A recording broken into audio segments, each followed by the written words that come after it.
तो आज हम बात करने वाले हैं रासायनिक अभिक्रिया एवं समीकरण के प्रश्नोत्तर के बारे में, है ना। 5 जो प्रश्नोत्तर है वो हम सॉल्व कर चुके हैं। बीच के पार्ट का जो प्रश्नोत्तर होता उसको हम बता चुके हैं लेक्चर नंबर 1 में। ये हमारा लेक्चर नंबर 2 होगा, है ना। चैप्टर का जो नाम है रासायनिक अभिक्रिया एवं समीकरण। रासायनिक अभिक्रिया एवं समीकरण।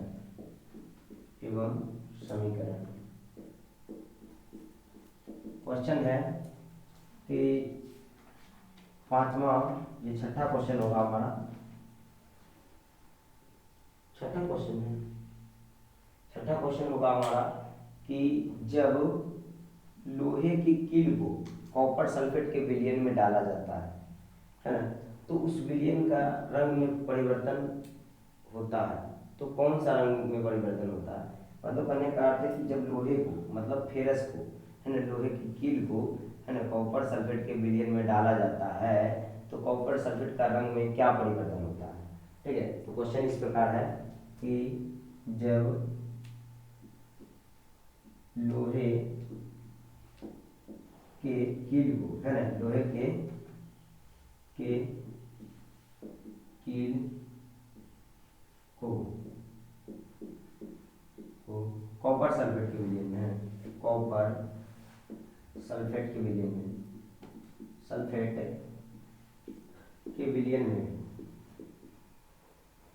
में डाला जाता है, विलयन में डाला जाता है तो विलयन के रंग में क्या परिवर्तन होता है ना, परिवर्तन होता है। ठीक है, इसी प्रकार से कुछ क्वेश्चन है। तो जब हम लोहे की कील को, है, कॉपर सल्फेट के विलयन में डालते हैं तो लोहा का जो है कॉपर से कहीं ना कहीं ज़्यादा सक्रिय है ना। लोहा जो है कॉपर से क्या ज़्यादा सक्रिय क्रियाशील धातु है। तो क्या करता है लोहा, जो क्या करता है कि कॉपर को उसके यौगिक से विस्थापित कर देता है, मतलब उसके यौगिक से बाहर निकाल देता है। ठीक है, तो हम लिखेंगे जब लोहे के कील, है ना, के कील, लोहा को हम फेरस भी कहते हैं, लोहे के कील को कॉपर सल्फेट के विलयन में डाला जाता है ना, कॉपर सल्फेट के विलयन में डाला जाता है, विलयन में डाला जाता है, में डाला जाता है। लोहा अपने से कम सक्रिय है ना, कम सक्रिय वाले धातु। कौन सा कम सक्रिय है इस विलयन में कॉपर सल्फेट में? तो कॉपर है ना। कम सक्रिय वाले धातु कॉपर को, है ना, कॉपर को उसके यौगिक से, है ना, उसके यौगिक से, ये यौगिक का निर्माण कर रहा है कॉपर और सल्फेट मिल करके, है ना। दो तत्वों के रासायनिक संयोग को हम यौगिक कहते हैं, दो तत्व मिल रहे हैं, है ना, रासायनिक अभिक्रिया करके तो कॉपर सल्फेट बना रहा है। तो कहता है कॉपर को उसके यौगिक से, है ना, यौगिक से विस्थापित करते हैं, है ना। तो प्रतिस्थापित करते हैं, प्रतिस्थापित करते हैं। ठीक है, प्रतिस्थापित करते हैं। इस विलयन का रंग जो है, इस विलयन का रंग कैसा होता है? हरा होता है ना। और जब फेरस इसके साथ मिल जाता है, लोहा इसके साथ मिल जाता है तो इसका रंग जो है हल्का हरा हो जाता है। कैसा हो जाता है? हल्का हरा हो जाता है ना। तो कहता है कॉपर सल्फेट का रंग, है ना, रंग कैसा होता है? कॉपर सल्फेट का रंग जो है वो हरा होता है, ठीक है। और फेरस के साथ मतलब लोहे के साथ, है ना, फेरस के साथ अभिक्रिया करने के बाद, है ना, अभिक्रिया करने के बाद, अभिक्रिया करने के बाद, है ना, करने के बाद इसका रंग जो मलिन हो जाता है, करने के बाद क्या हो जाता है, हल्का हरा, ये तो मलिन हो जाता है, हल्का हरा, हरा ये पहले मलिन, है ना, मलिन हो जाता है, ठीक है। हल्का हरा हो जाता है, ये तो मलिन हो जाता है, ठीक। जैसे लोहे का कील है, उसको लोहे का जो लोहा का रासायनिक सूत्र होता है वो होता है Fe, ठीक है। तो जब हम Fe को डालते हैं कॉपर सल्फेट के विलयन में, कॉपर मतलब कॉपर का क्या होता है रासायनिक सूत्र Cu, है ना, उसके साथ सल्फेट मिल गया क्या होगा CuSO4। तो लोहा को कॉपर सल्फेट के विलयन में जब डाला जाता है तो क्या होता है कि लोहा अपने से कम सक्रिय वाले तत्व, मतलब लोहा कहीं ना कहीं ज़्यादा सक्रियशील है ना, ज़्यादा क्रियाशील है ना। तो क्या करता है कॉपर को उसके यौगिक से, कॉपर को उसके यौगिक, कॉपर के जो यौगिक हैं क्या होंगे, कॉपर सल्फेट होंगे। तो कॉपर को उसके यौगिक यानी कॉपर सल्फेट से बाहर निकाल देते हैं और लोहा जो है खुद सल्फेट के साथ जाकर जुड़ जाते हैं। तब क्या होता है कि पहले जो इसका रंग था वो हरा था और बाद में जो इसका रंग हो पाया वो हल्का हरा, ये तो मलिन हो पाया, ठीक है। तो इसका रासायनिक समीकरण हम लिख देते हैं, दिखेगा यहाँ पर, चलो ठीक है। तो हम रासायनिक समीकरण क्या लिखते हैं, समीकरण समीकरण हम लिख देते हैं, ठीक है, Fe प्लस, है ना, CuSO4, CuSO4, है ना, क्या Fe जो है किसके साथ मिलेगा, तो सल्फेट के साथ आपको मिल जाएगा, तो बना देगा FeSO4 हो जाएगा Cu, है। चलो ये हो गया हमारा रासायनिक समीकरण। इसमें लोहा क्या है सॉलिड है, कॉपर क्या है ये विलयन है, एक ही हो जाएगा, है ना, ये भी विलयन है, एक ही हो जाएगा, ये कॉपर क्या है सॉलिड है, इस प्रकार से, है ना। इसकी अवस्था है ये जगह S जगह एक क्यू, ठीक है, ये जगह S जगह एक क्यू है, इस प्रकार से कुछ।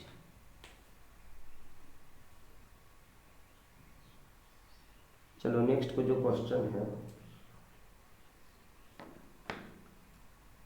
नेक्स्ट क्वेश्चन है कि निम्न में, है ना, एक द्विविस्थापन अभिक्रिया का उदाहरण है। तो ये भी तो द्विविस्थापन है, ये तो है एकल विस्थापन है, यहाँ पर क्या हो रहा है द्विविस्थापन हो रहा है, नहीं द्विविस्थापन नहीं हो रहा। कहता द्विविस्थापन अभिक्रिया का एक उदाहरण दे, है ना, द्विविस्थापन अभिक्रिया का क्या दे उदाहरण दे। तो हम ले लेंगे सोडियम कार्बोनेट, है ना, और कैल्शियम क्लोराइड, है ना, का एक उदाहरण ले लेते हैं, सोडियम कार्बोनेट और कैल्शियम क्लोराइड, ठीक है, द्विविस्थापन अभिक्रिया, है ना। तो यहाँ पर हम क्या करते हैं इसको मिटा देते हैं, उसके बाद अगला क्वेश्चन लिखते हैं।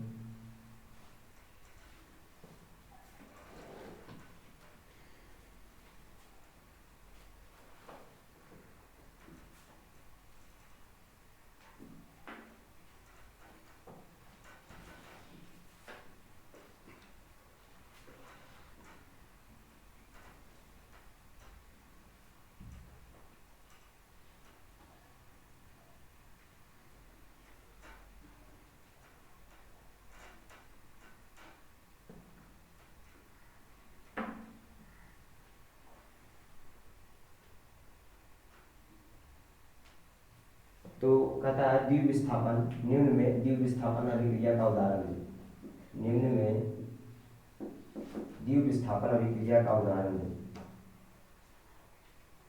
निम्न में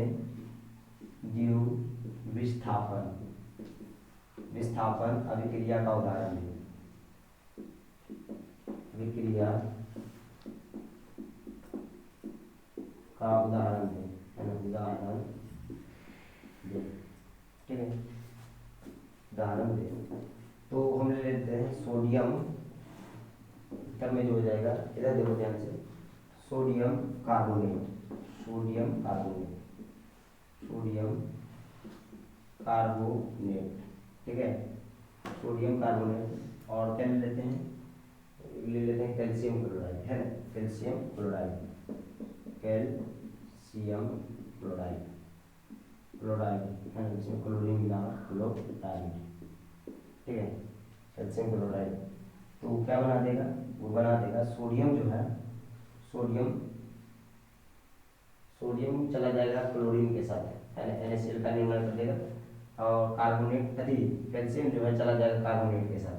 तो यहाँ पर क्या होगा, एक्सचेंज होगा, है ना, आयन का आदान प्रदान होगा, ठीक है, ये तब आएगा द्विविस्थापन।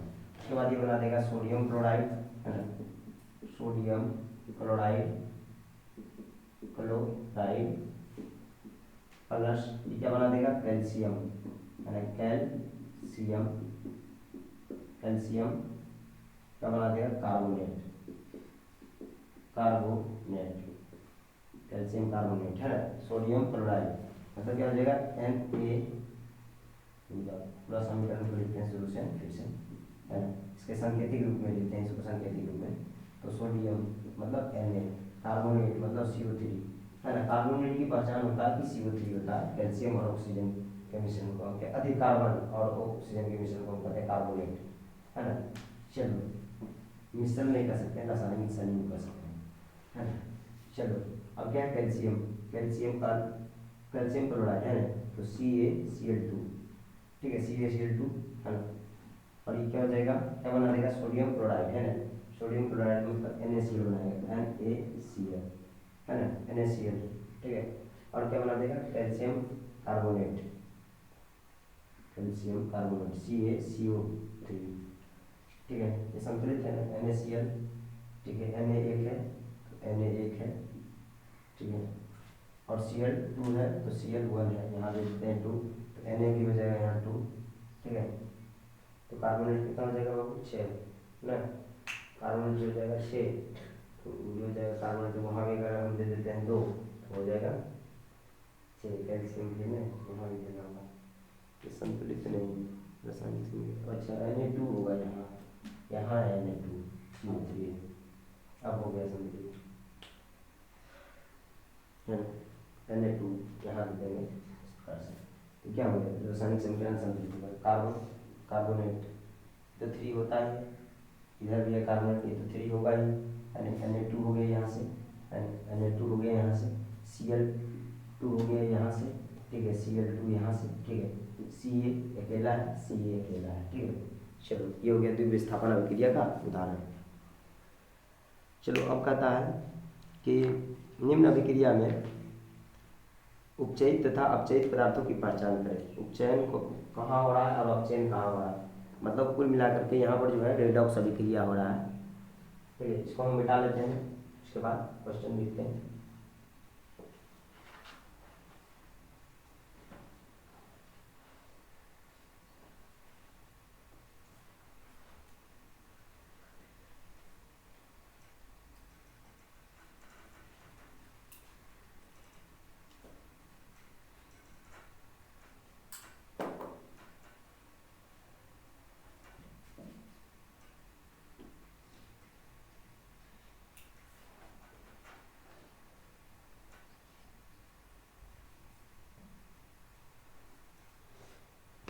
करा निम्न अभिक्रिया में उपचयित तथा अपचयित, निम्न अभिक्रिया में अभिक्रिया में उपचयित तथा अपचयित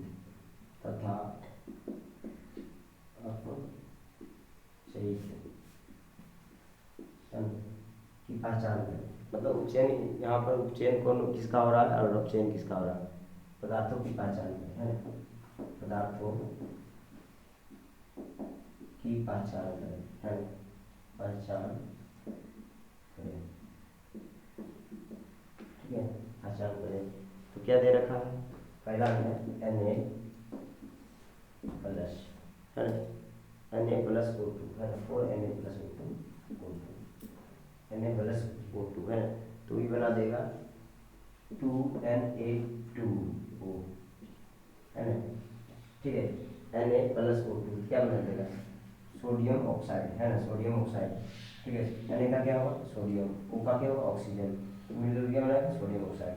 तो यहाँ पर जो है, यहाँ पर है इसका उपचयन हो रहा है, क्योंकि इसमें क्या है, इसमें जो है ना ऑक्सीजन मिल रहा है, तो सोडियम का क्या होगा उपचयन हो रहा है, उपचयित हो रहा है, सोडियम क्या हो रहा है उपचयित, है ना। तो यहाँ पर जो Na है, Na क्या हो रहा है उपचयित हो रहा है।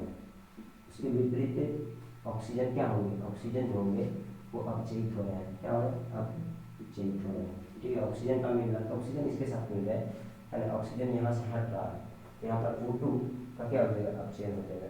ऑक्सीजन यहाँ से निकल रहा है ना, ऑक्सीजन का एक परमाणु निकल रहा है, यहाँ से ऑक्सीजन के परमाणु निकल रहे हैं, इसका क्या होगा अपचयन होगा, मतलब अपचयित हो जाएंगे। ठीक है, इसका क्या ये क्या हो गया अपचयित हो गया, है ना। सोडियम में क्या है ऑक्सीजन मिल रहा है, देखो इससे क्या है निकल कर यहाँ जा रहा है, ठीक है।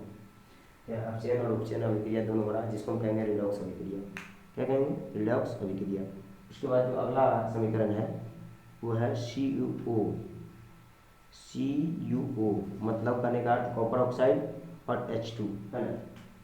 क्या है दूसरा समीकरण है CuO प्लस H2, है ना, मतलब कॉपर ऑक्साइड और हाइड्रोजन। तो ये क्या बना देंगे, ये बना देंगे तुम्हारा हो जाएगा Cu प्लस H2O, है ना H2O। तो यहाँ से ऑक्सीजन निकला, है ना, इससे ऑक्सीजन निकला और क्या बना, इससे जब ऑक्सीजन निकल गया तो बना कॉपर, मतलब ऑक्सीजन का निकलना क्या कहलाएगा अपचयन कहलाएगा, अपचयन। तो यहाँ पर अपचयन हो रहे हैं और हाइड्रोजन में जाकर के ऑक्सीजन मिला तब ना ये हुआ, तो यहाँ हुआ उपचयन, यहाँ क्या हो जाएगा उपचयन। ठीक है, यहाँ हो जाएगा उपचयन, यहाँ हो जाएगा उपचयन, यहाँ हो जाएगा अपचयन, है ना।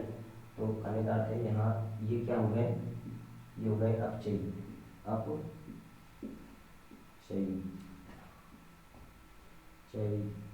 ठीक है, ये हो गए अपचयी और ऑक्सीजन क्या हो गई उपचयी, है ना। अधिक ऑक्सीजन करते हैं, हाइड्रोजन हो गया उपचयी, हाइड्रोजन मतलब H2 क्या हो गया उपचयी, ठीक है उपचयी।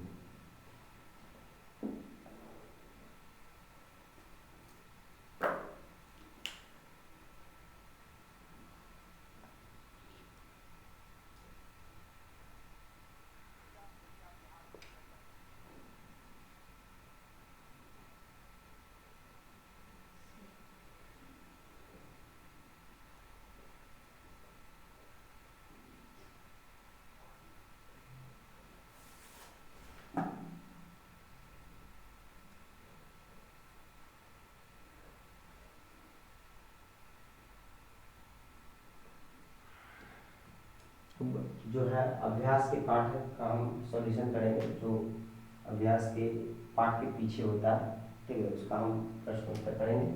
तो इसको हम मिटा लेते हैं।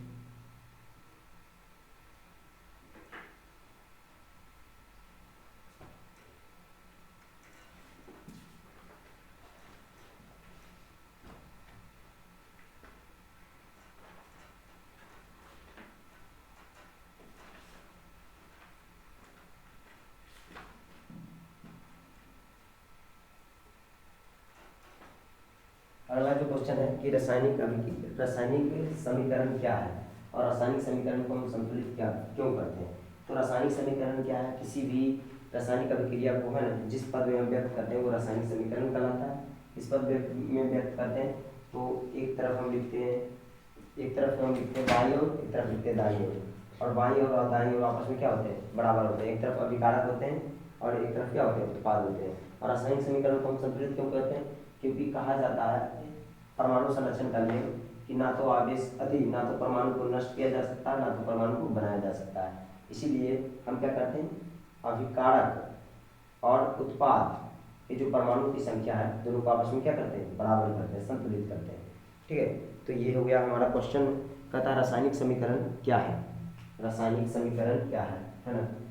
पहला क्वेश्चन है रासायनिक समीकरण क्या है, रासायनिक समीकरण क्या है, रासायनिक समीकरण क्या है, समीकरण क्या है, ठीक, रासायनिक समीकरण क्या है। उसके बाद कह रहा कि रासायनिक समीकरण को संतुलित करना क्यों आवश्यक है। है ना। रासायनिक समीकरण को संतुलित करना क्यों आवश्यक है? रासायनिक समीकरण है ना, समीकरण को संतुलित करना है ना, को संतुलित करना क्यों आवश्यक है? संतुलित करना क्यों आवश्यक है? क्यों आवश्यक है? ठीक है, क्यों जरूरी है? चलो तो लिख देते हैं, रासायनिक समीकरण क्या है?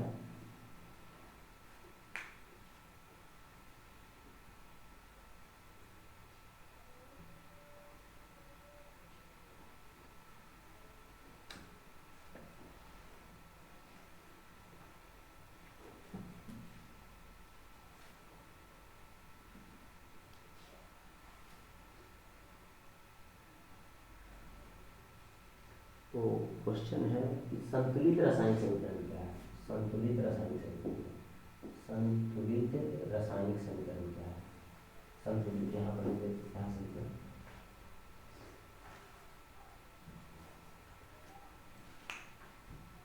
तो इसका उत्तर हो जाएगा कि रासायनिक समीकरण क्या होता है? तो यहाँ पर होता है अभिकारक, है ना, अभिकारक, ठीक है, अभिकारक।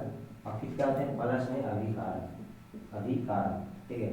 और अभिकारक जुड़ करके क्या बनाते हैं? उत्पाद बनाते हैं, है ना, उत्पाद। तो इसमें जो परमाणुओं की संख्या है और इसमें जो परमाणुओं की संख्या है, कुल मिलाकर के इसके परमाणुओं की संख्या के बराबर आना चाहिए, ठीक है, ऐसा होता है। तो हमें लिखना है कि वह समीकरण, वह रासायनिक समीकरण लिख देते हैं, वह रासायनिक समीकरण जिसके दोनों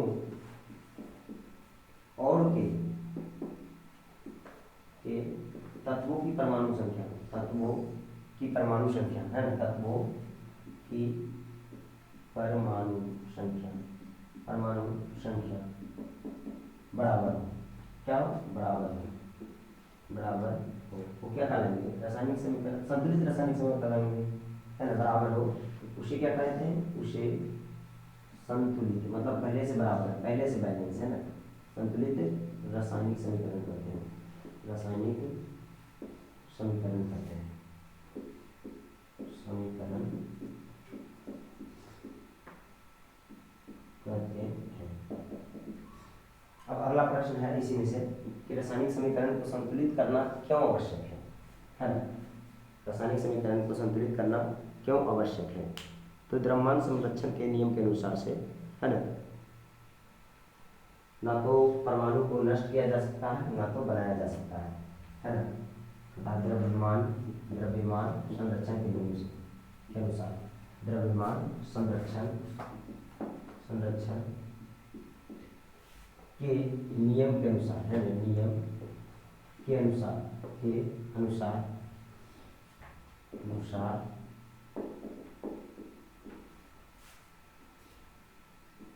परमाणु को ना तो नष्ट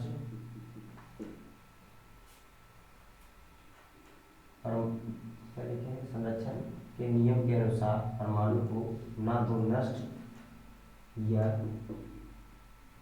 बनाया जा सकता है,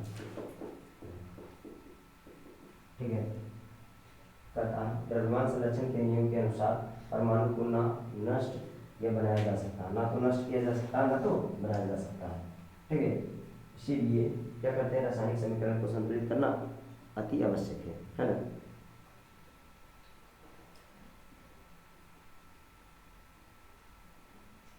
बनाया जा सकता है, इसलिए दोनों है, इसलिए दोनों और के परमाणु संख्या, दोनों और के परमाणु की संख्या बराबर करने के लिए रासायनिक समीकरण को संतुलित करते हैं। करने के लिए क्या करते हैं, यहाँ पर तो जगह नहीं लिख देते हैं ऊपर, करने के लिए यहाँ लिखते हैं, यहाँ से करने के लिए रासायनिक समीकरण को संतुलित करते हैं। रासायनिक समीकरण है ना, समीकरण को संतुलित करते हैं, वो क्या करते हैं, संतुलित करते हैं, ये तो करना आवश्यक है ना, इस तरह से लिख सकते हैं। चलिए